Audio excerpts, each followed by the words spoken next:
really good question. And there actually are multiple opinions on this. So some of the scholars say that if the money you have given is, you expect it back, there's a high likelihood you're going to get that back, and you are operating under the premise that you're going to get that back. So the types of financial decisions that you make on a day-to-day basis, the investments that you make are in your mind, you're saying that money is a part of my wealth, then you should go ahead and you should pay zakat on that, because essentially, even though it's not in your hands now, you're acting as if it is in your hands.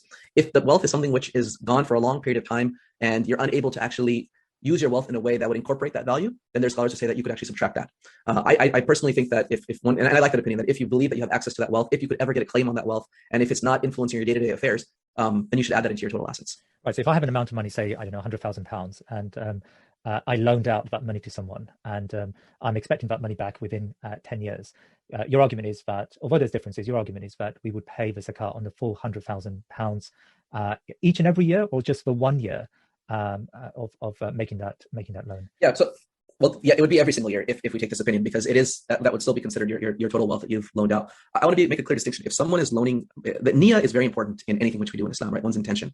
And if one is loaning out money to somebody that even they need, right? Like many times people are in general need, but their brother or sister has requested something, and so they're willing to give up their own need for their brother or sister's sake. Right? In this case, you do not pay zakat on it because you need that money yourself, and that is affecting your quality of life.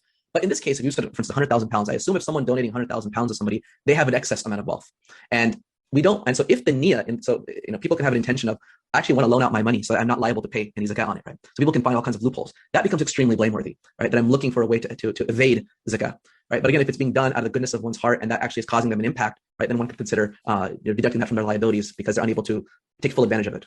And what about retirement accounts, where a person may not be using the money now, but they've created a nest